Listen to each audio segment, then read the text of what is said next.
All right, welcome back to another episode of Swing Angry Live. I'm Brandon Matthews, your host and owner of Matthews Baseball and Softball Instruction, where we teach hitters to swing angry and do damage while using the latest training tools and technology. I'm pleased to welcome Kyle MacKinnon to the show tonight. Kyle is the head baseball coach at McPherson College, an NAIA program in Kansas. He's been there since about 2016, and he's also held some prominent coaching roles in collegiate summer ball as well. He's also worked with a prestigious summer baseball travel program called the Ontario Blue Jays. I'm excited for Kyle to share his expertise and answer some questions and tell his story. So we're going to get ready and bring Kyle onto the show right now. Kyle, thanks for joining us, man. No problem. Thanks for having me.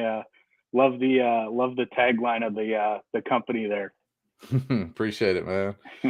So we're gonna let you go ahead and tell our listeners exactly who you are, where you're from, and your journey in the game that got you where you are today. Yeah. So right now, located in Kansas, South Central Kansas, McPherson College, in the town of McPherson. Originally from Toronto, Ontario, Canada, just outside. So baseball takes you into some wild spots. I never thought I would, be living in Kansas, raising a family, a young family now. So originally started out just coaching, rec level league baseball while I was still playing. I played college baseball in Canada. A decent league, nothing to write home about. But I always understood, that I had to kind of outthink players just to kind of play where I played. I wasn't very talented, so I was naturally drawn to the coaching side of things, trying to think the game. And that kind of led me into coaching I started with coaching my little brother, coached him all the way through. He ended up with the Ontario Blue Jays, coached there while he was there, and then after he had left to go start his own college career. Eventually, baseball in Canada, it's very tough to make a living, very short season, as you guys can imagine. So I kind of decided that, if I was going to try and make baseball my career, that I had to get down south. So I ended up taking a job out with the Medicine Hat Mavericks in the Western Canadian League, Summer Collegiate League. Applied for, I think it was 60 jobs, got maybe 4 callbacks. One of them ended up being McPherson College. Brian Moses was the recent head coach at the time. We ended up hitting it off. He got me down here. Haven't really looked back since. As you mentioned, did a couple stops throughout my summer ball spots. I was brought in here as the hitting coach, but I've been the hitting coach and head coach. A couple teams in the Western Canadian League. Stop in the Northwoods League as a manager in one of the pods during the COVID summer. And then last year, this past summer, I was with the Make and Bacon in the Coastal Plain League, which we had the privilege of playing down in Savannah way too much. So I got to see the Savannah Circus quite a bit. But it was an awesome experience. All those summer ball spots, you kind of learn a little bit different on different parts of the country, how they play the game. And then obviously you're learning from a whole host of players from Division I all the way down to NAIA, JUCO, and you're taking what they have to offer back to your school and kind of administering it. And learned a lot at all my stops. And this past summer, I was promoted from assistant coach to head coach here at the school. So that's kind of my journey. That's kind of how I got here. Kind of learning the head coaching ropes a little bit as we go. Learning new things every day, but it's awesome. This is year 6 here, so it's basically the new home. So are you still working a lot with hitters since you've kind of changed roles from the assistant coach role to the head coach role? Yeah, so originally I wanted to remain, kind of as the main guy on the hitting side. I did find it in the fall, especially pretty difficult. I'll be honest, doing the day-to-day stuff. I have the luxury of our assistants here, Chris Dawson and Andrew Pratt, both hitting guys. This is their third and fourth year with me here. So they kind of understand, what we're trying to accomplish as a group, as a hitting group. So I've kind of left the day-to-day role in their hands. I still kind of oversee some things, throw in my suggestions, what I see during the game, how we're going to make some adjustments for practice that week. And we bounce ideas off each other all the time. kind of how it was before I moved up. You know, you gotta trust the coaches in the room. So yes and no. Like I'm not kind of doing the daily grind of going, you know, early work and going to the cages with all the guys all the time. But you know, I know a lot of guys like bouncing ideas off me. So I'm always there for our guys to get better. I'm not you know, egotistical by any stretch of the imagination. I just want our guys to get better, no matter how that is. So long answer, sort of. Short answer, not really. I guess you could say. Yeah, I can understand, you know, there's a little bit of a transition there from, you know, the normal day-to-day activities that have kind of changed roles and things like that. So tell our listeners a little bit about what your college baseball program's all about. Like, where are you guys at? What's the culture? If people wanted to know all about McPherson baseball, what would you tell them? Yeah, for sure. So the big culture shock for me was, you know, I went from big city East Coast to Midwest town with 14,000 people. You know, I always tell the guys that we bring in from the bigger cities, you know, you drive downtown in McPherson and it's like turning back the clock 60 years. You know, it's just different, which I've grown to enjoy. You know, no one's in a real rush. No one, you know, there's no hustle and bustle of a big city. That I haven't seen traffic in 3 years thanks to COVID. Haven't really been home. So there's some changes from, you know, an experience like the city. The way we always describe our town is it's basically like a Walmart. We got everything you need. It might not be the best of the best. You know, you want to eat, there's spots to eat. You want to go bowling, there's spots to go bowling. But if you want the big hoopla, if you want to go golf at a real nice course, you might have to drive a bit. But from a program and school perspective, we're a smaller private institution, roughly 800 students. So it's not on the smaller end of NAIs, but it's also nowhere near the largest. So again, that small school, that small community atmosphere carries over onto our campus. No lines waiting for anything. You need to talk to someone, you go to their office, you knock on a door. Professors are going to know your name. You know, you're not just a number to them. They'll understand that you're on the baseball team and you're going to miss some class because of games, and they're willing to work with you, which is that's been really helpful. Especially, you know, we're in the Midwest where games can get canceled at a drop of a hat. So rescheduling happens all the time. We're one of the few outdoor sports that are playing in the spring. So that happens, but they're always, you know, willing to work with us, which has been amazing. From our own program's perspective, we've kind of changed things up. You know, our previous head coach had a way of doing things, and you know, we wanted to kind of put our own spin on things. We try and treat our program as if you're a professional. We understand that, you know, they're college kids, they're not professionals, and there's going to be slip ups and different ways of explaining things and having to do things. But we completely rebuilt our fall program.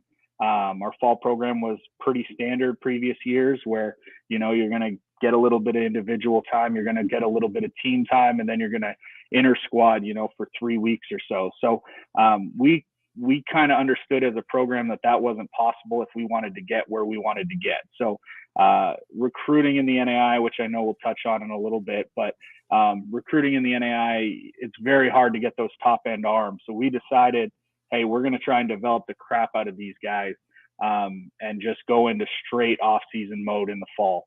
So we really structured both for pitching and hitting our fall as if it was a professional off season. So a lot of individual time, a lot of work where we're working with the individual, just trying to develop them to be the best that they could be. And then in the spring, that's completely flipped. Now we have to worry about the team aspect. How are we going to win ball games? We have to do the small things, whether that be, you know, bunting, hit and run, cuts, relays, first and thirds, all the stuff that coaches have to worry about. We kind of pushed those back to the spring. We really didn't concentrate on them at all in the fall. So that's kind of been our selling point to our recruits this upcoming year. We're really trying to develop the athlete and make them the best baseball player that they can be. But long and short of it, I mean, that's what our goal is as a staff. We love the player development aspect, and that's why we're putting such an emphasis on it. A lot of our listeners might be kind of uninformed or not know as much about NAIA. Like, I mean, it's college athletics, but a lot of people see NCAA and they're familiar with that. What's the similarities or the differences and things like that that people really need to know about NAIA? Yeah, yeah. NAI, I mean, for the way we look at it, is it kind of encompasses all levels of the NCAA. I mean, our top level teams, from a talent perspective, strictly talking talent, the top of the NAI is gonna compete with a lot of mid majors. That's kind of the cap on where they'd compete if they were thrown into a division of that level. And then we have teams that would be at the lower ends of the D3 or weaker D2 conferences. So the talent level is very, very wide. Which I'm sure it is in Division 1 and Division 2 and Division 3 as well. But we kind of encompass all of them, which is good and bad. I mean, obviously, picking out your non-conference schedule, you can kind of do what you want with it. We decided this year that we were going to try and stack the deck and make it as tough as possible, which has come with mixed results. But as far as the rules, they're very similar. I mean, it's baseball. We have a little bit more flexibility with scholarshiping. Which I know NCAA schools are kind of hard and fast on certain things. We have the ability, depending on academics, to help kids either get a little bit more money or help the team a little bit more. So there's some flexibility there. But other than that, I mean, really, it's baseball. To put it quite simply, there's some minor rule adjustments. We're allowed to run for the catcher, like I know most high schools are. Stuff like that. That's very inconsequential, but from the general aspect of it, the biggest difference is just the high and the low end. There's such a big difference in the NAI, whereas I know Division 1, Power 5, mid-major, all the way down to Division 3. I know they're relatively close. So, but yeah, that's the breakdown. The best breakdown I can give. It's kind of a world of its own. I'll be honest. You could tell the guys that are kind of NAI made. Our budgets are probably a little bit smaller than a lot of the Division 1s and Division 2s. But that just makes us more creative, I think, anyway. Yeah, I think our listeners need to understand that NAIA has some really good competitive baseball. And like you mentioned, NCAA Division 1, you've got some really good teams.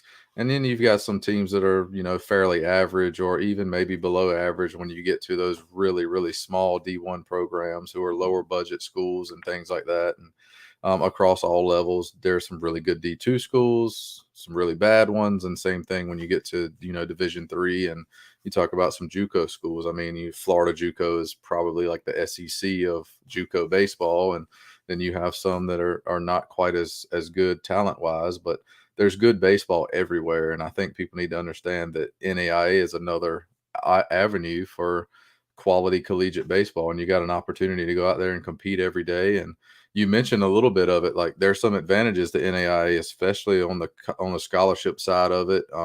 I think there's some friendly eligibility rules too, maybe. Yeah. So our requirement is 2.0 compared to, I believe it's 2.3 for NCAA schools. So we do have a little bit of flexibility there. And there's conditional accepts. There's some flexibility there as well.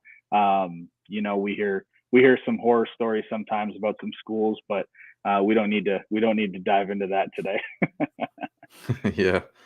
So you mentioned it already a little bit, how you guys recruit and stuff like that. And recruiting's a spider web for parents and student athletes to navigate, because you have recruiting services that offer tips, and then you have advice from, various sources and things like that. But they don't really get often the opportunity to directly hear it from a collegiate head coach. Like, what exactly are you looking for in recruits when you're going out and you're trying to find the next baseball player for your program? Yeah. So for our school, it really depends. Our conference is so transfer heavy that as a freshman, you really need to kind of stand out to make some noise. I mean, with COVID and stuff like that, we have JUCO transfers who are freshmen on the field.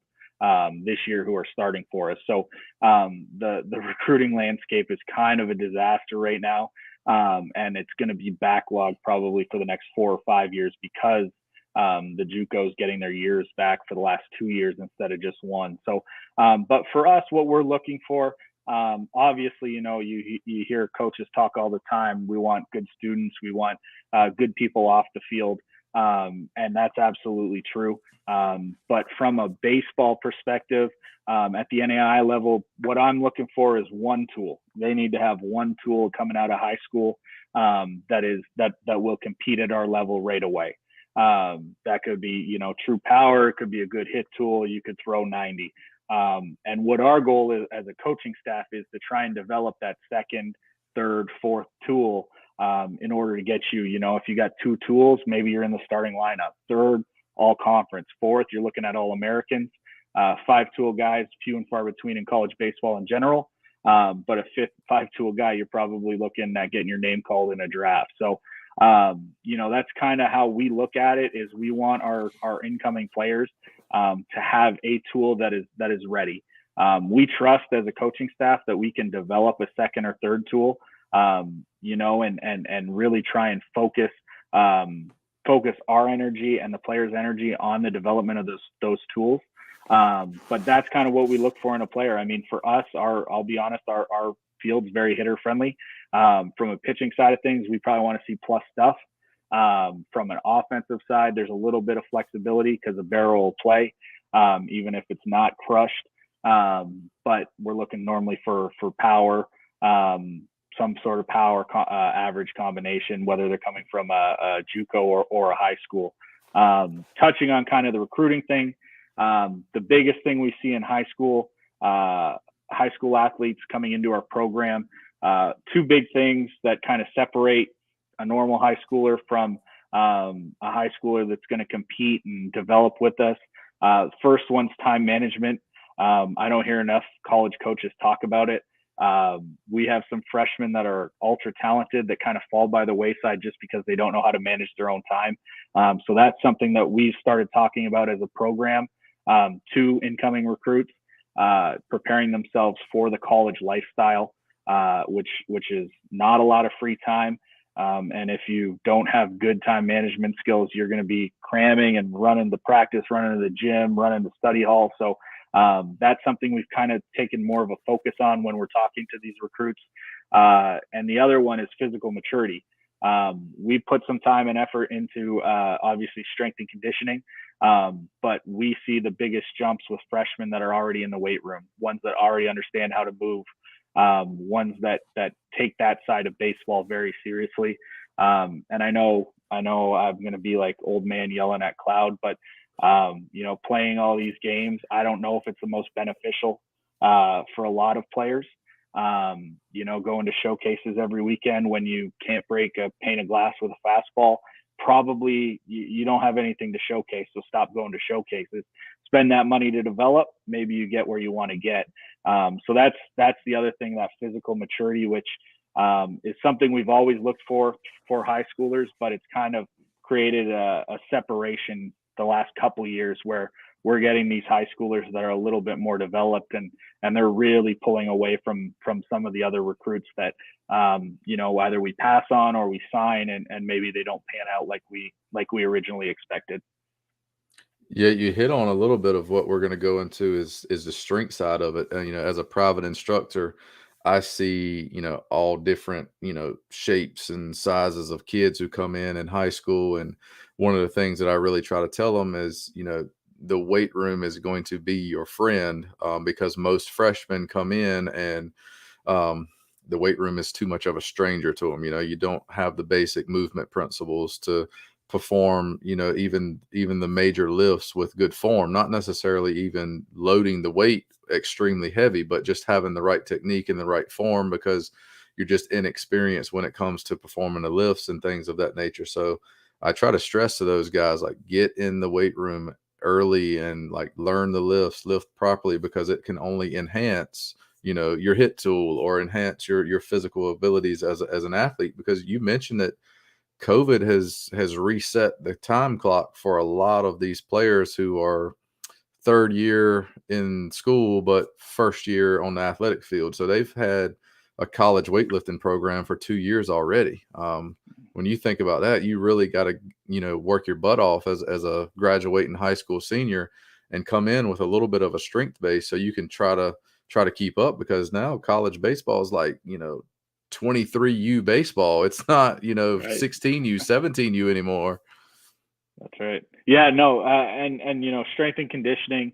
I'll be honest, my first 4 years, we probably weren't very good at it. We had some coaches who had a little bit of a background here or there. 2 seasons ago, our pitching coach kind of took it over at the time, DJ Engel. He's now with the Twins in the Dominican Summer League. He dove into human movement, all that kind of background. And he really, really took it over and did wonders for both the hitters and the pitchers.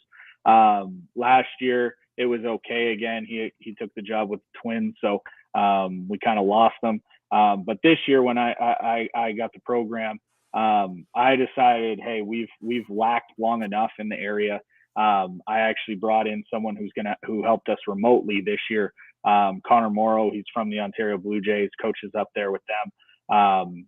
He played Division I baseball at Canisius, recent graduate, really, really loves that side of things. So he sets up our list remotely, and kind of lays out our phases. And then we implement them here through our hitting coach and pitching coach. Different lists for different groups, obviously. We kind of have a freshman, sophomore lift, and then an upperclassman lift with a couple freshmen mixed in on the hitting side, and then we have our pitchers lift. So, he's really good at what he does. I really trust him. So he lays it out remotely. We have some modifications that we have to make in the gym, but we've seen that, if you invest in the strength and conditioning, the results will follow. Having good movers is going to create good throwers or good hitters, because you're going to be able to put your body into positions with strength that you've never had before. So, like I was saying with the high schoolers that we see, those are the ones that separate themselves. On our roster, you're going to have to be able to throw it a little bit. You're going to have to hit a little bit. And if you can't be physically strong through those 2 motions, it's going to take a little bit. You're going to have to put in some work your freshman year, maybe even your sophomore year, to get some looks. So, it's just where we're at as a program. We can demand that a little bit more than maybe we used to when I first got here. But I also think we're helping our players get to those points because we're investing in the strength and conditioning side. I'd love to have them down here and working with our guys every day, but small school, we don't have that kind of budget to bring in a strength and conditioning coach for baseball alone, never mind athletics. So we've got creative. The COVID happening kind of allowed us to do more things through Zoom like this, or people working remotely. So he kind of started setting that up, and we decided to hop in, and it's been great. We Zoom or FaceTime, every 2, 3, 4 weeks. We track the big list that we have. So he's collecting data, so it's not just completely blind. Hey, here's this week, go do it. He's collecting data, seeing what's working, getting feedback from the guys as well as us. So he's in tune as best he can be, being 18, 19 hours away. So it's been good. Obviously, we'd love, like I said, love to have him here in person, but we're doing the best we can with the constraints we have. Yeah, that's awesome that you're able to find a resource where the players know they have a well-written plan that they can go execute and get better. You mentioned it a little bit already, about giving advice for athletes who are looking to play collegiately. But do you have anything that's other than the strength piece that you would say, like, if you want to be a college baseball player, these are some of the things you should probably be doing to prepare yourself for that type of environment, whether it may be like learning how to handle adversity or anything like. Yeah. I mean, from a high school perspective, for us, I'll be honest, I'm not a huge fan of the recruiting services that are out there. We use them to a degree. Don't get me wrong. We find a guy here or there that we really like, and it's through a recruiting service. But reaching out to a college, I'll tell you, I get 50 to 100 emails a day with recruits. I would say 95 to 99% of them are from recruiting services. The one that is written to me and well thought out by the player, I will read first word to last word, and click on links and look at their whatever they have, because I know they're taking time to look into our school, look into our program, and I'll give them the time of day as that's my job. But I would suggest reaching out, doing some research on your own, and being realistic. Talk to your coaches, talk to your instructors, see where you fit in academically. Not everyone's an Ivy League grad. That's not for everyone. So find out, where you fit in academically, and start looking at programs that you think you can fit in athletically that are combined. So, but reach out individually. That's what I suggest, just because personal experience, I'll give those kids way longer looks than some of the other ones. And do your research on the school. Don't just blindly email me, say, hey, I'm a shortstop from Kansas, here you go. Look into the school's majors, look into the program, mention recent successes, stuff like that really shows a lot that the player's interested in the program, the player's interested in the school. So it'll get them a second, third, fourth look sometimes. So that's something I really suggest. Smaller schools, if you're a player that's looking at a smaller school, get in front of the coaches. We don't have the budget to travel coast to coast to go watch you play. If you're a Eastern Missouri kid, for us, that's a 6-hour drive, which we don't always have the time or money to do. Come out to our camps, go to a camp. Now, I understand that camps don't always, get you roster spots, and I can't, necessarily promise a roster spot if you come to ours, but the smaller schools don't have the budget or ability to always go and see you. So if it's something that you're dead set on, this school, I really like the school, I like the coach, I like the program, we've had some interactions, I'm going to get out and go in front of them. I'm going to go play a tournament in their area and let them know. I think that really helps. Now, bigger schools, a lot easier, hop on a plane, fly out to Arizona, watch you play in, the 18U World Series, whatever they got out there. That's easy. But most of the players aren't going to the Dukes and the USCs of the world. So, start reaching out and making personal connections is probably the biggest thing. Obviously, the easiest answer is academics. Academics will hold you back. Your ability obviously can set the ceiling, but academics will knock that ceiling down. If your grades aren't in order, it's going to be real tough to play at some of the schools that you want to play at. So even for NAIs, I know we have a lower standard in some capacities, but there are some pretty good academic NAIs out there as well. So make sure your grades are in order, make sure your transcript's in order. Find out the rules on ACT and SATs right now. With COVID, it's the wild west. Some schools require them, some don't. So talk to coaches, personal connections, and make sure your grades are in order. Probably the easiest three for me. With the COVID and the SAT and the ACT stuff, would you recommend, kids definitely try to take the ACT and the SAT for academic purposes in case, there could be some scholarship money involved based on your GPA and your standardized test scores and things like that? Or, is COVID kind of throwing that out anyway? Yeah, for us, right now, really, ACT can really only hurt you unless you have a very low GPA. We had a recruit a couple weeks ago, had a 3.3 GPA, which is one of our higher academic scholarships, but didn't do so hot on the ACT. So we would have to conditionally accept him and give him our lowest academic scholarship. So in his case, it definitely hurt him. So if you are dead set on a school, I would suggest looking into it. If you're not a great test taker, you're a little scared off by the standardized tests, I would start doing research into specific schools.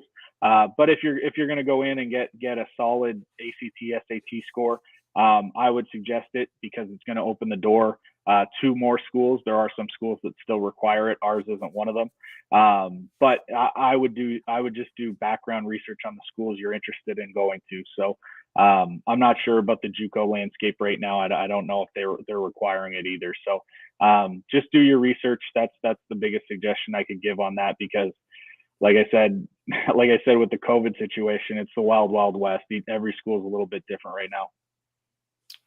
What about using social media as a recruiting tool?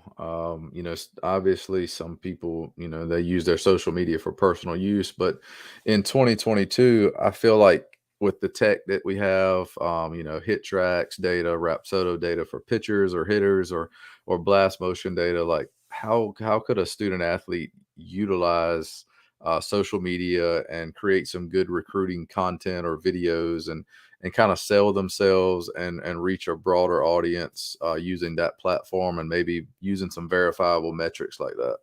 Yeah, that's the key point right there, is something that's verifiable. If you get some metrics on the screen, I love it. I love Twitter, so I'm always on Twitter sending, dudes on the mound to our pitching coach. If it's guys swinging it, I'll reach out or send them to our hitting coach. So I highly suggest it. Just make sure there's some sort of data there to back up what you're doing. I've had Twitter videos sent to me where it's just a guy throwing a pen, and it's like, okay, well, that looks like it's 77. I have no idea how fast it is, because I'm sitting in the stands right now with someone's parents. So, just make sure it's professionally done. For us at our school, I don't need the perfect angle. I don't need, this specific angle or behind the plate. Obviously we enjoy it when there's multiple angles, multiple looks, but we understand that's not always feasible. But make sure there's some sort of metric, whether it be overlaid with the video or posted, in another cut. Something that's a little bit attention grabbing for us is normally what gets it. And try and make it professional looking. We understand, it's high school kids on a budget, mostly making their own stuff. Sometimes a high school or travel academy helping them out. But the more professional it looks, the more it'll help you. It's something that grabs our attention, as well as some metrics. I absolutely love it, like I said. But I consider myself a little bit new school. I don't know if I still am, but we use it all the time. The one thing I would avoid is tagging 18 different schools in it. That's normally not the way to go. If you are interested in schools, like I said, start creating those personal connections. You can either email links to the tweets to the coaches, slide in the DMs, say, hey, coach, really interested in your business program. Here's some video of me this weekend training at our facility, topping whatever 87. Here you go. Here's the video. That's something I'm much more willing to respond to than, hey, you were mentioned in a tweet, and I look at it and there's 6 other coaches in our conference, and a video of someone's mom holding it behind home plate. So that would be my suggestion. Make it look professional. And then if you're not getting the attention you think it deserves, start reaching out and creating those connections again. Yeah, when you mention like tagging a bunch of coaches, it's almost like you're just, creating an advertisement for yourself, and you're hoping somebody comes to you. But it would probably make a lot more sense if you just directly emailed that coach and kind of asked a hard question that I don't know if sometimes prospective athletes are comfortable asking. And could be as simple as, what do you think of my video? Do you think I'm a good fit for your program? Or, do I have the skills that would play in your program? And that will, at the same time, not waste that kid's time wondering where they fit in, and kind of have a better idea of, who they do need to talk to and what relationships they do need to continue pursuing. What do you Yeah. think about, like, what questions would you suggest the kids, like, legitimately just open up and just ask them, like, find out if you fit or don't fit? Right. Yeah, no. And we always tell recruits, I can't promise playing time. I can't promise anything like that. But those honest questions, like you said, hey, am I a good fit athletically for your program? What do you think I need to work on? Those questions that aren't kind of quick yes or no, I think will help. What do you see? What are you looking for? Anything that kind of opens the door and gives you a look into that level, I think would be helpful. But What I suggest to a lot of players like that is go watch games. Go if you're trying to get on a top 25 NAIA program, go watch a top 25 NAIA program play baseball. Our live streams aren't always that good, so I wouldn't suggest always streaming them. But maybe going out, wherever your neck of the woods is, and hey, if I'm down in Southern Florida, go watch Southeastern play. See what number one looks like. Where do I fit in that landscape? If I'm in Tennessee, go watch Tennessee Wesleyan play. Do I fit in here?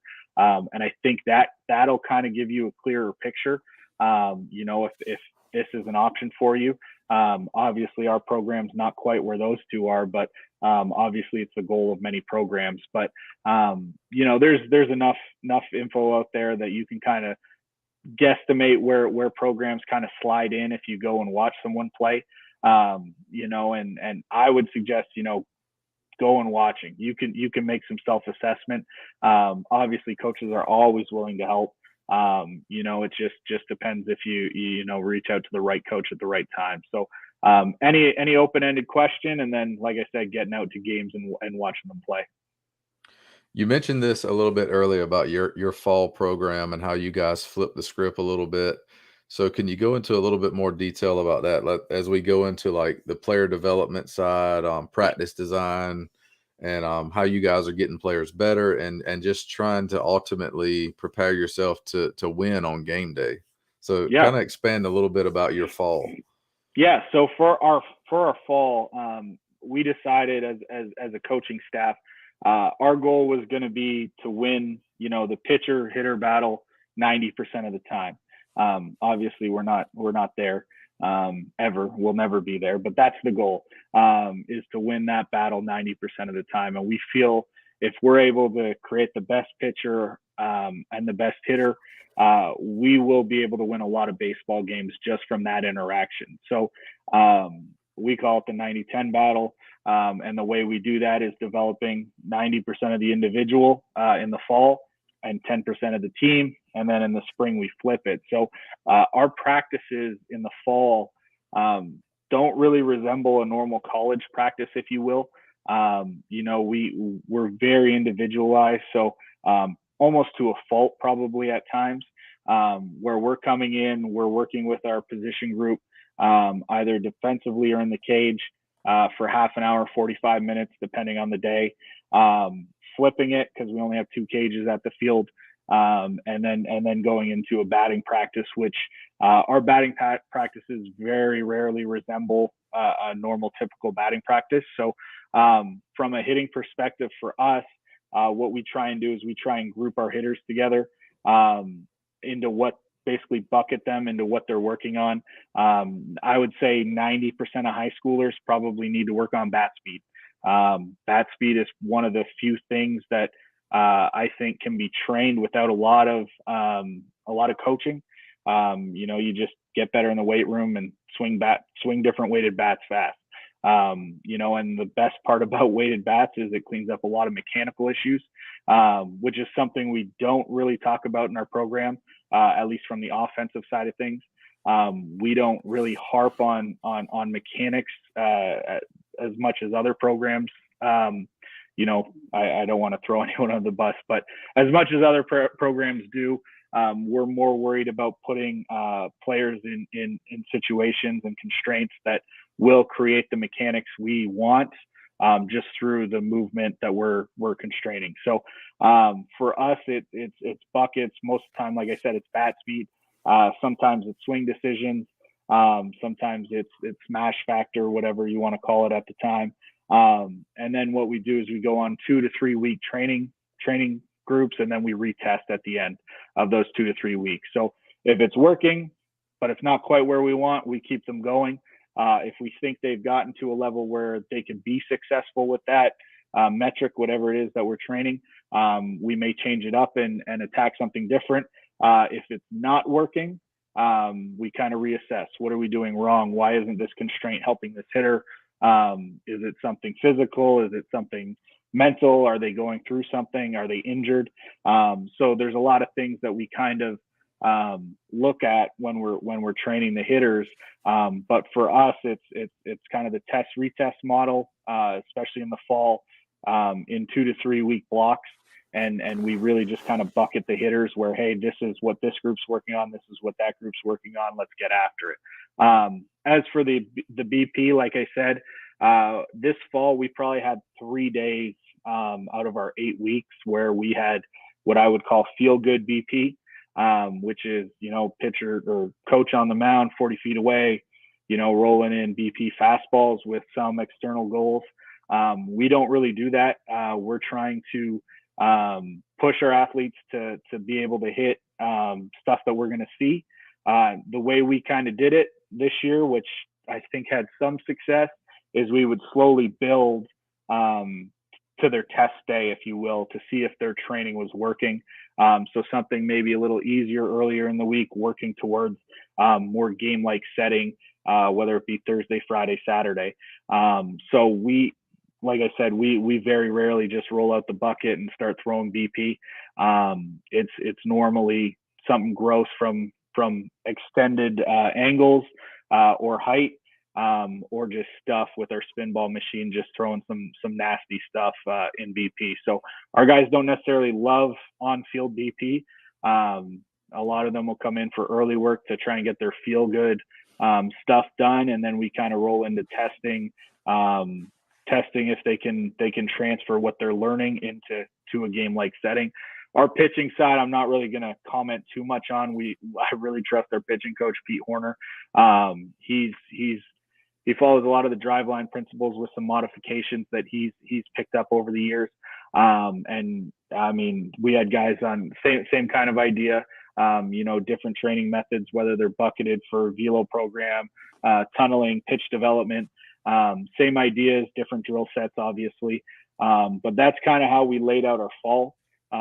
Very few team practices. I think we did team defense once before we had one of our fall. We had a couple fall scrimmages. I just wanted to make sure we could pick up a bunt and throw it to first in case someone did bunt. We successfully did it, I believe. But other than that, we really didn't do anything team oriented.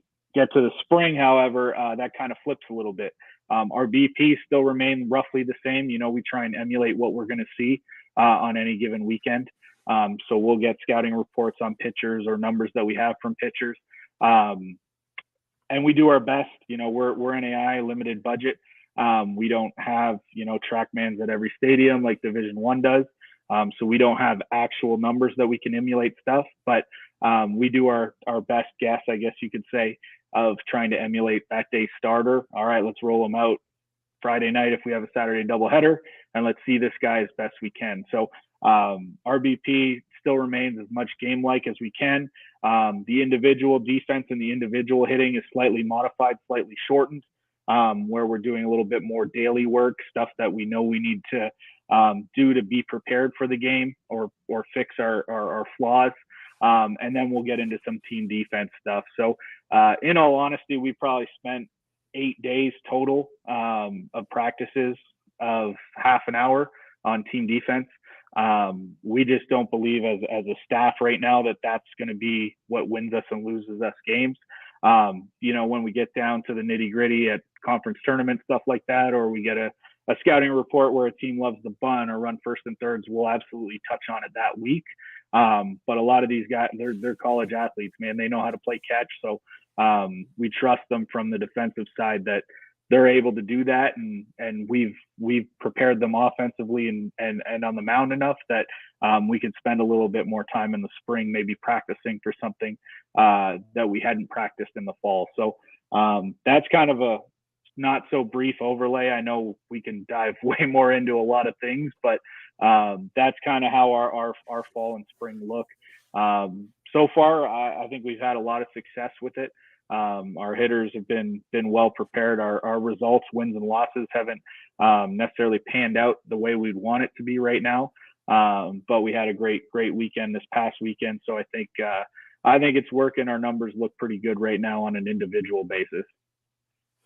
Yeah, that's interesting how you've kind of taken a non-traditional approach to the fall. And I think in order to be, on the competitive edge, you got to kind of look outside the box and figure out where's the low-hanging fruit that you can, you can attack and kind of do something that maybe other programs haven't necessarily thought about or actually tried yet. And at the end of the day, you got to score runs to win games, and you got to keep the other team from scoring runs.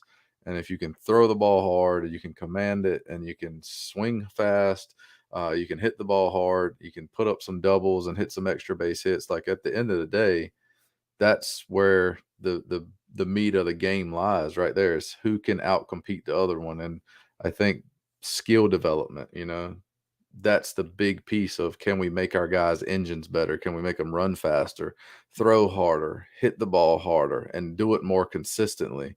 Because like you said, at the college baseball level, we should all be able to fundamentally throw and catch and do those basic things. And as long as we can just eliminate free bases, we probably have a pretty good shot to win. But at the end of the day, we've got to be good enough to beat the pitcher we're facing. Right.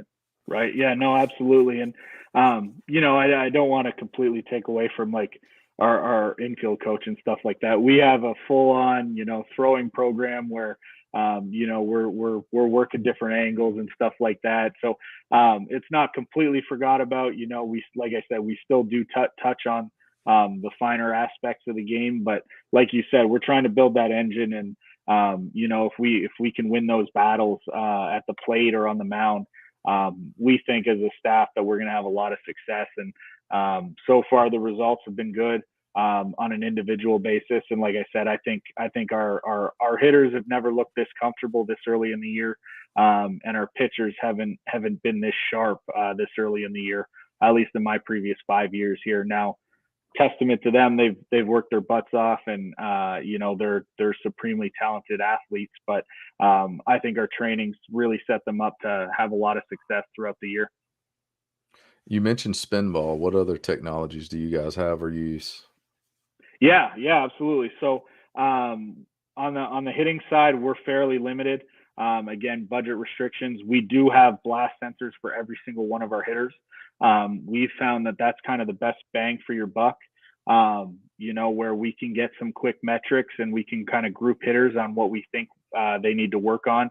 And from a pitching side, we use I always mess up the name, Pulse, I think it is now. The throwing, I know it's switched this off season. So Pulse, we're getting readings from that. Rapsodo, we do not have a hitting Rapsodo as of yet, but we do have pitching one. High speed cameras, we do, especially on the pitching side of things, we do some work with them, as well as specific hitters as well. That's pretty much it from a technology standpoint. We do have the spin ball machine as well as the mini hack. The mini hack's probably the most versatile machine that we have. We love it. We use it pretty much for everything. Simulate throws, pitching, infield, catching throws down to second. We jam that thing on the mound and make our middle infielders tag with it. So, that's probably the one, if I was looking at investing in a machine, that I would probably go grab right away, because you can do so much with it. And then we actually have an old school Jugs 2-wheel that is the hardest thing I've ever seen to hit. Yeah, I remember that. I hated that thing. I remember hitting off it, and we still pull it out probably 4 to 5 times a year and jack it up and have a little fail day, as we call it, during BP. We moved it to our indoor during the winter to kind of blow some guys away. So it's the most true backspin 4-seam I've ever seen, and I love it. So we use it still, though. It helps some guys, guys that get a little long, get a little loopy, or can't flatten out for top of the zone fastballs. So we still use that as well. We pretty much use anything that we can get our hands on. But that's pretty much the basics of the technology that we have access to. And like I said, Blast has been a great help for us. That's probably the one that I'm most comfortable with, because I used it so much the last 3-4 years. My first year we had one sensor, and I was crunching all the data. We only had one account, so it was taking up 2 to 3 days each time we test. So we started fundraising for them. Now everyone's got their own Blast, their own account. We just hop on the cloud and pull up their data. So that's been very beneficial from our hitting side of things. What are some of the key metrics that you track with Blast? Yeah, so for us, I mean, I think it really depends on the hitter. Attack angle is something that we've preached for a while. In order to hit the ball in the air and get on plane, you need to have a specific attack angle. Ours is probably a little bit higher than most because the situation we play in Kansas is always windy. Just to be honest, wind now. But attack angle is one of the ones that we focus on. I would say bat speed to a degree. Most of the time, it's our younger athletes that are getting into the program, where we want to see a little bit jump in bat speed. And now as we learn, things aren't always as clear as we thought they were the previous years. So, we're diving a little bit more into the relationship of hand speed to bat speed. Something that I hadn't really thought about until this ABCA, where I started diving into it with other coaches. But it really depends on the hitter. We also have a couple guys that are working on rotation and stuff like that. But the majority of the numbers we're looking at for most hitters is attack angle, and then bat speed are the two simplest answers. We use the scores to a little bit of a degree, but most of the time we're looking at those two numbers for the most part. When you mentioned hand speed relationship to bat speed, what are you guys evaluating that for? So I'm not enough of an expert yet to put my name behind anything, but there's certain hitting coaches out there that I won't name names, but where they're showing that hand speed is more important than bat speed, and that the results are basically a better smash factor. They're barreling more baseballs. The people that have quicker hand speed, where the bat speed is less important. So the bat speed could be in the mid 60s compared to a hitter that's in the mid 70s or low 70s, and the hitter, the lower bat speed hitter might be barreling more baseballs. Well, they're finding out that the hand speed's quicker. So that's something I haven't dove into enough yet. It's only been a month and a bit. So let me get back to you on that one, but it's something that we're looking at a little bit more to see if it relates in our training as much as the coach that I was talking to. He was pretty sold on it. I read something, and it probably came from Driveline a while back, where they were talking about the ratio of hand speed to bat speed should kind of be 3-1. If your guy's got a 60-mile-an-hour bat speed on average, his average hand speed should be close to 20.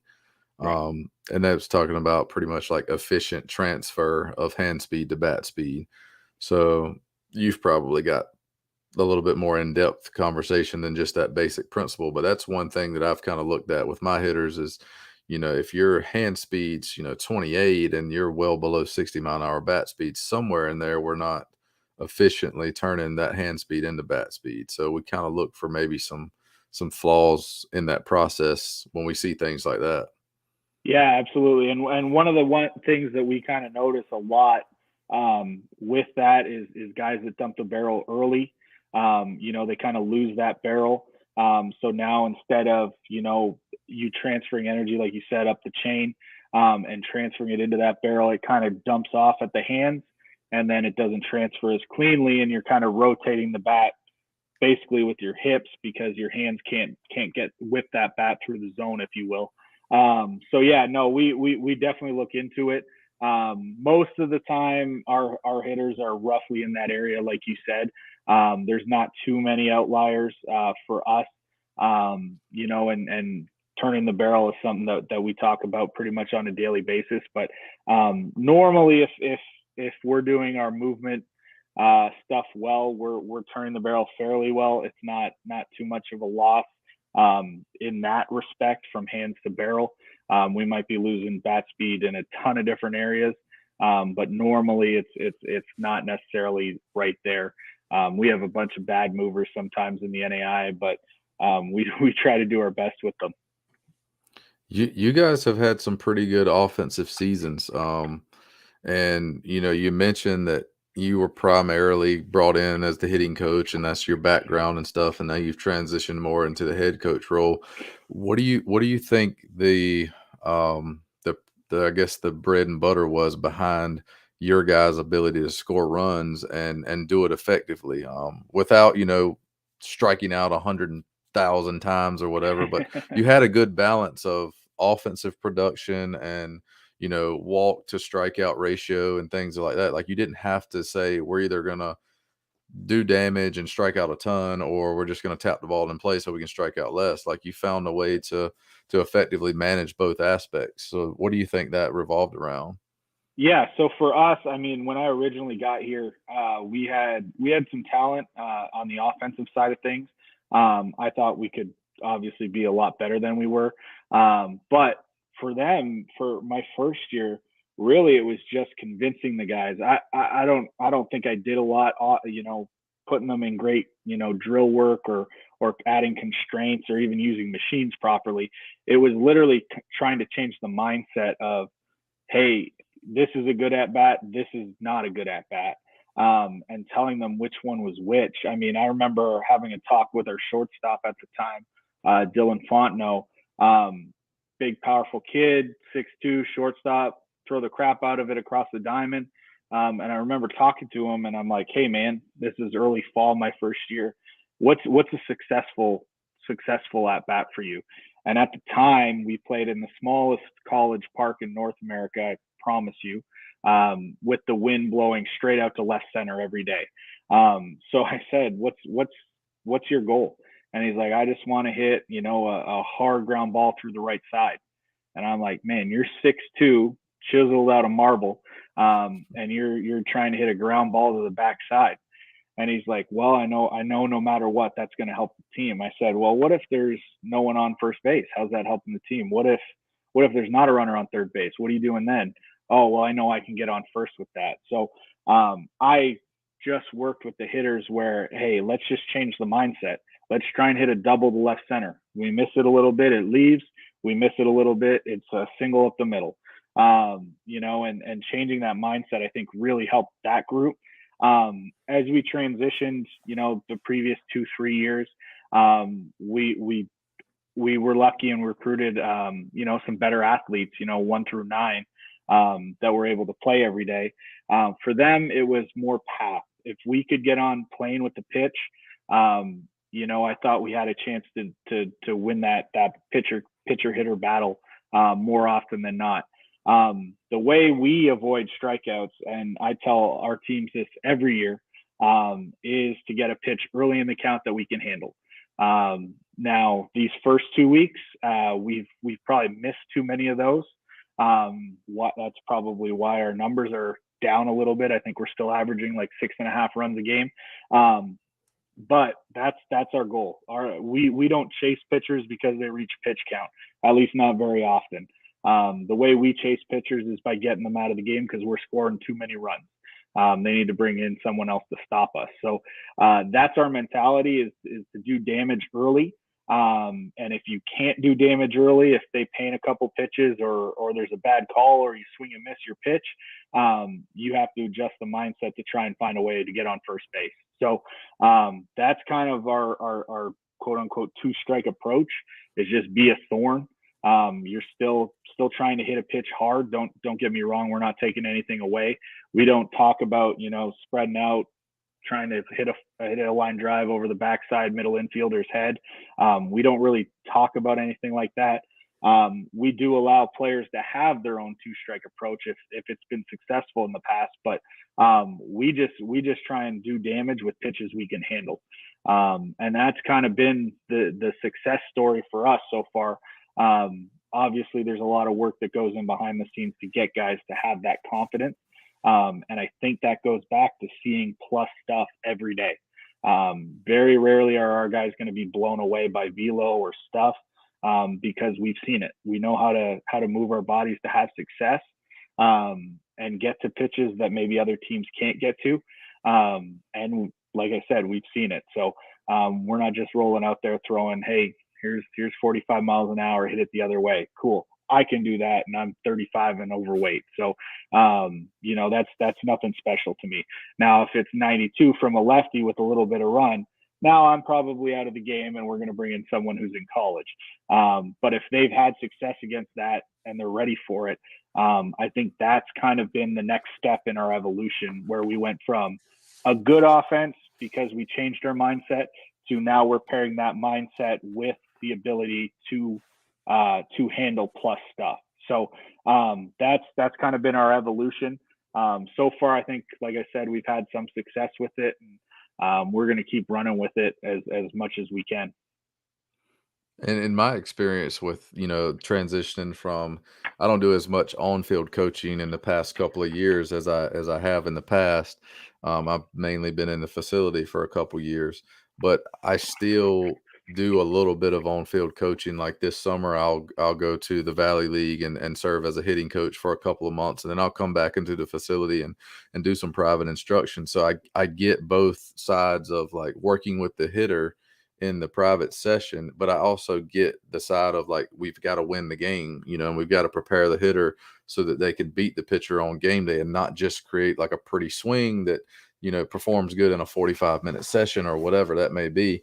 And in a lot of the conversations with the hitters that I'm working with at various ages, I've found that they really have a lot of physical tools, but they don't really have a good plan in the box. Like, they're in the box, but they're not really present. You know what I'm saying? Like, they don't have a clear plan of attack, and they're kind of reactive to whatever the pitcher's doing versus kind of being proactive and being offensive when they're in the box. So how do you guys how do you approach that with your hitters? Do you notice that with freshmen who come in out of high school, maybe they could have been like, you know, handcuffed as a high school hitter with this mentality of, you know, take first pitch strikes to try to drive the pitch count up and see 6 or 7 pitches in at bat. And I hear these stories all the time, and they're cringeworthy to me because I'm like, the best way to get the pitcher out of the game is just to hit 3 doubles in a row and the bullpen will be going. But, There you you go. know, do you see Yeah, that with freshmen where you have to kind of coach the mindset as much or more than the physical skill? yeah, absolutely. And it, you know, it takes some time. You know, we have a freshman that we think very highly of right now who kind of follows that mindset where you know, it's I'm gonna see pitches. I'm gonna, you know, foul this off and try and drive up the pitch count. And for me, looking at him, he's 6 foot and lifts the gym, and it's like, man, what are you doing? You just got a fastball down the middle. Let's ride. So for me, it's not so much barking or negative or you know, blowing up his spot. For me, it's constant reminders. Hey, let's be aggressive once we get in there, and it's not going to happen overnight, like I said. But and then it's constant praise when he does do something right, even if he doesn't have success with it. You know, well, hitting's hard, so you're going to foul off a middle fastball sometimes. But if he had the right mindset, it's making sure to point that out to him. That, hey, that's what we're looking for. I know it's not the result, but that's what we want out of you. That's the attack right there.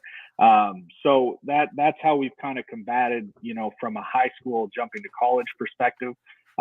For our veterans, our returners, we do a good job of charting throughout games. So we try and give our hitters the most information we can. Like I said, on a limited budget, and we don't have you know, all the data that Division I and pro leagues obviously have. But we're charting stuff on that game day. We're charting previous starts. We're charting anything we can to try and get an upper hand. So we try sending our hitters up with as much information that they can have, but it needs to be simple. Obviously, you don't want to be standing in the box thinking 18 different things when you're trying to get a hit. Normally, it's a simple external goal, which can be different for each hitter. And then, all right, hey, this guy loves to throw an off-speed pitch. Let's just sit off-speed. And I know people like to say that's guess hitting, but if I have numbers where it's 70% off-speed, we're going to sit off-speed. All right, what does that do to my approach? Okay, off-speed, he's throwing a slider low and away. I'm going to try and drive the ball to right center. That's See, as simple as we want it. I think a lot of people they confuse guessing with information. Right. I talk to my hitters a lot in the facility of, our primary principle, or what I try to preach to them is, knowing the story of your at bat. Did you get a fastball in the first three pitches? Um, did you swing at a good pitch? Did you take good pitches? Were you too passive? Were you chasing out of the zone? So you mentioned it a little bit earlier, like praising your guys when they make good decisions, even though they might not have executed. Like if you continue to make good decisions, I think that's going to pay off more oftentimes than not. And like you said, hitting's hard. Sometimes you made a good decision, you swung at the fastball, and you just missed under it by a quarter of an inch. That's just hitting. That's the nature of the beast. But just having that mindset of, as long as you have information, sometimes you may not first pitch hunt the fastball. If 70%, like I tell my guys all the time, sometimes you're just going to see a pitcher who he goes through the lineup the first time and he just is first pitch breaking ball. And then you figure out, like, every time it's a hitter's count, he's a 2-0, drop a breaking ball in for a strike. Like when you find that tendency and you see that information can change situations. Like let's flip the script on this guy and say, normally we're going to look for the fastball in the first three pitches. Well, we know this guy's going to pitch us backwards all game. Let's just look for the breaking ball in the first three pitches, and if he hangs it, let's put a good swing on it and hit it hard somewhere. Yeah, no, that's exactly one of our.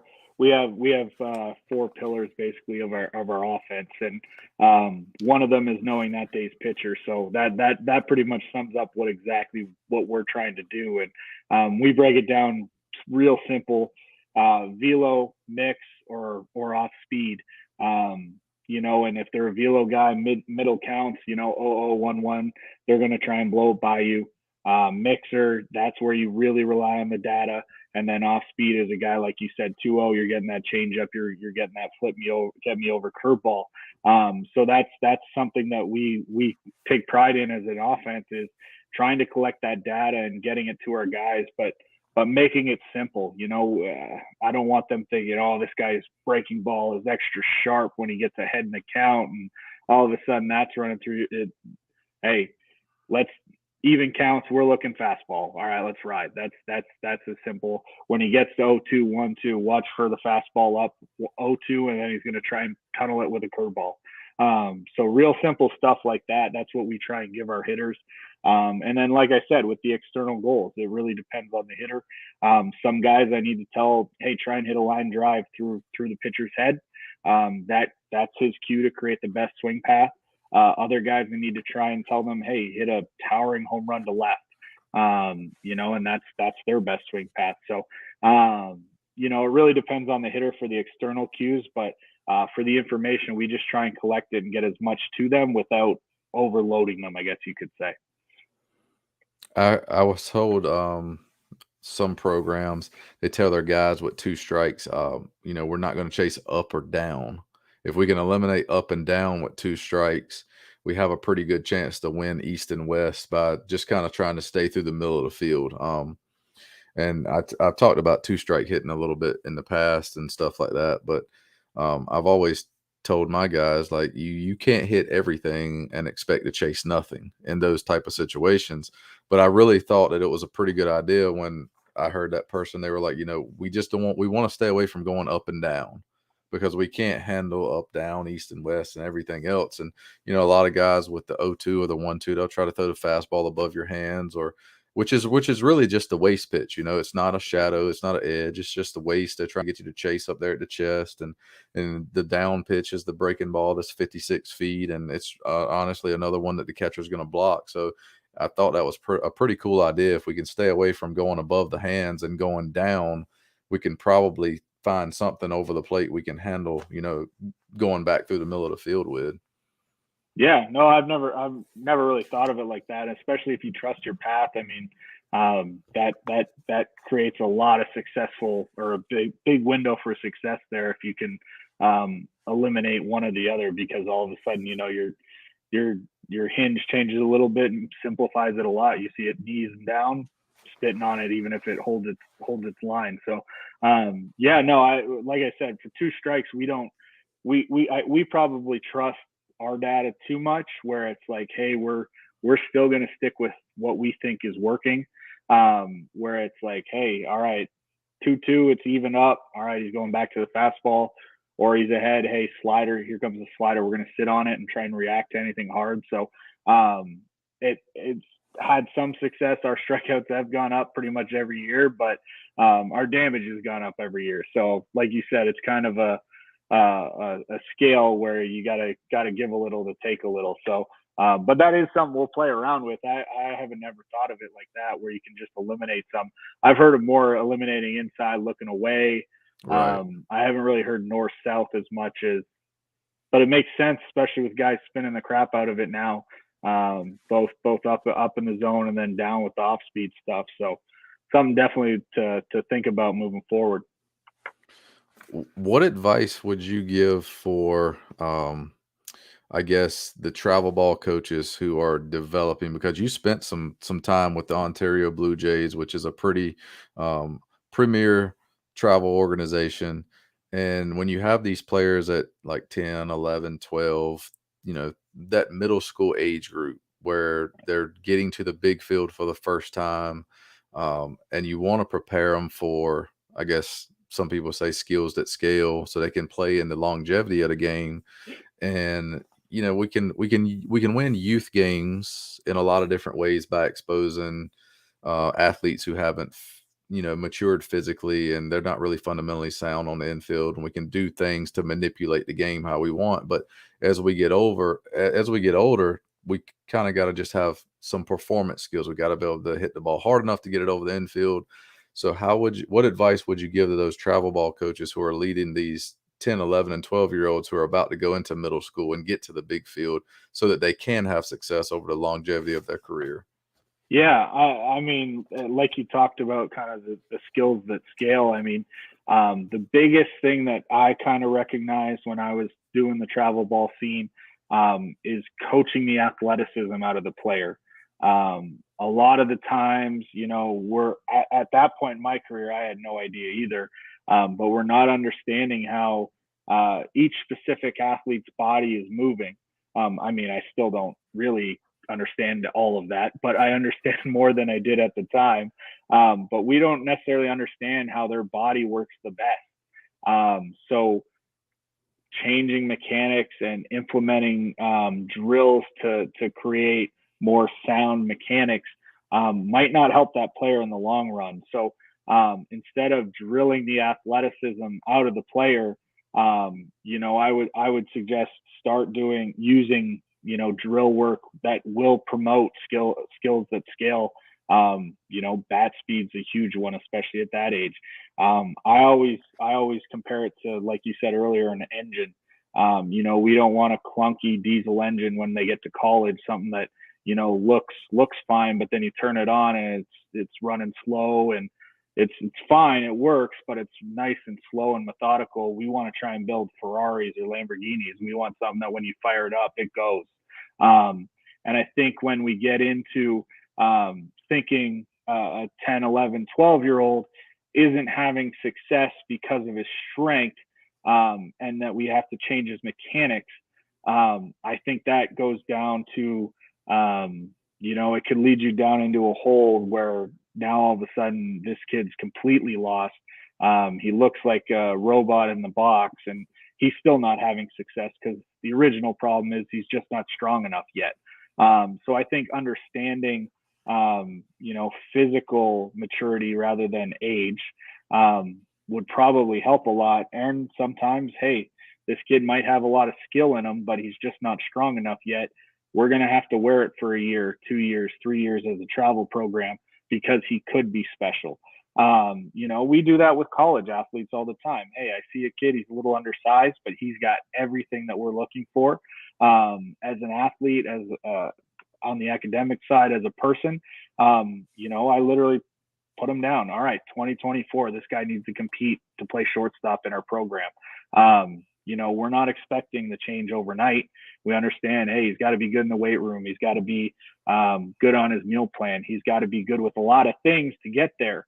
But we see light at the end of the tunnel. So I I think for me that was the toughest part, watching, a kid throw 62 miles an hour at 12, 13, 14, and we're working on mechanics with them.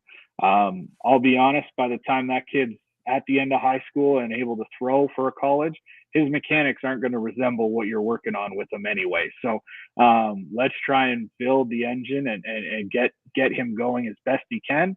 Don't get me wrong, some mechanics probably need to change, some things don't work. But I love going to watch like a high school game, and you see 9 of the exact same hitters in the box, and it's like, man, nope, something went wrong here. I want our guys to be athletic. There's different stances. Sure. Are there check marks where you need to put them in the box once in a while? And hey, I like this spot. This is a good power position. Sure. Guys need to get there for the most part, but it's always tough watching, even college programs, run out the same 9 guys, and it's like, all right, well, their flaws are probably going to be the same as well. We know how to pitch them. So just don't drill out the athleticism. That's the biggest thing I would say to high school, middle school. Let them be athletes, put them in, types of constraint drills that will promote their athleticism, as well as figure out how their body moves to solve the issue at hand. So that's probably the biggest thing that I noticed when I was in the travel ball scene. As we get ready and start to wrap up, the end of the show, kind of leave it for you to, the question that people always ask is, what do you know now that you wish you knew then? And you can apply that in several different ways, or you can apply it to like your coaching job or just advice in general, whatever you want to apply it to. But I'd say, like, if you had that one thing that you would say, like, I know it now and I wish I would have known it then, and what would that be? And then we'll wrap up with any resources that you feel like helped you grow as a coach that you would recommend that other coaches or athletes or parents might want to check out. Yeah, for me, probably understanding, a complete understanding of what growth mindset means. When I first got here into McPherson, we had some instant success. Even 2-3 years ago, I probably thought that I could, go be the Yankees hitting coach.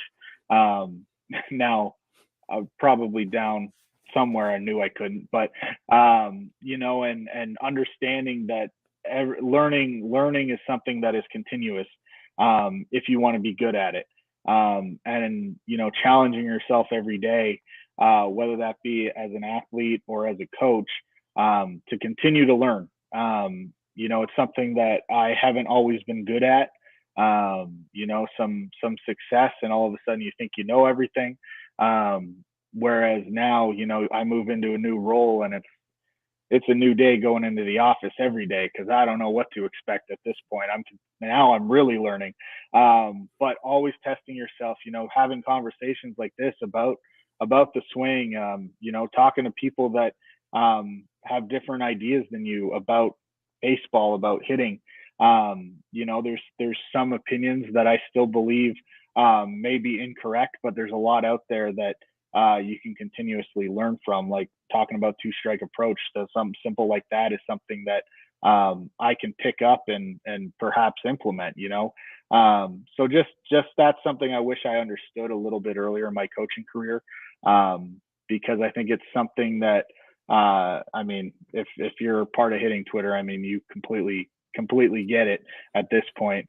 And it's something that I probably wish I understood a little bit earlier in my coaching career. Yeah, without a doubt. Someone said, if you can think about, like, what are you not doing now that you were doing 5 years ago? And if your answer is like nothing, Yeah. I'm doing exactly the same thing I was doing 5 years ago, then they're like, you probably haven't grown much as a coach. Yeah. And when that's a great way to put it.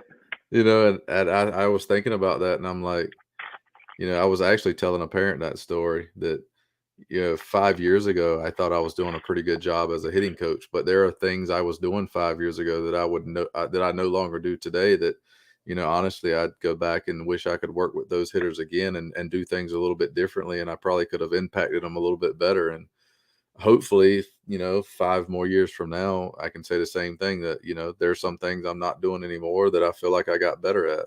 I just don't want, Yep. I don't think we all want to stay the same and just get stuck in the we've got it all figured out mentality.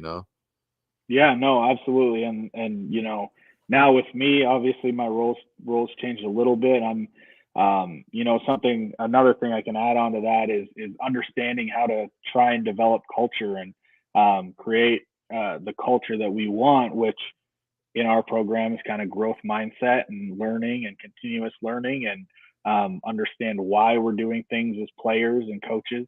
But trying to develop culture is something that I'm really trying to focus on in my new role to try and help our team win in any way possible. So yeah, no, that's a great way to put it. I might have to steal that as well. Well, man, I just want to thank you for jumping on the show. I know you're busy with your new role, and you're getting prepared for another weekend series coming up. So I learned a lot from you tonight, and I know our audience has taken some golden nuggets away as well. So thank you again for coming on to the show, and I'm gonna leave the end for you for any last bit of advice that you would give to coaches, players, or parents that you kind of want to walk out of the door on. Yeah, no. First off, thanks for having me. Anytime I get to talk about our program and hitting and baseball in general, I'm normally going to jump at that opportunity. For me, I mean, the biggest takeaway that I'd be looking for is from a player and parent perspective. Go where you feel comfortable. Don't get caught up necessarily in the D1 or bust. I know that's a huge thing right now. Every school is backlogged right now. I know Division One's completely changing their roster rules. NAIA rosters are bloated. The JUCO rosters are bloated. So go where you're comfortable and do your research. I think those are the two biggest things that a college athlete needs to look at in order to have success. And other than that, I'd just like to say thanks again and wish everyone best of luck this upcoming year. As I know pretty much everyone's going at this point. We got to go shovel snow tomorrow to play, but we'll be out there Saturday. Thank you again, man, and best of luck to you guys this weekend. No problem. Thank you very much.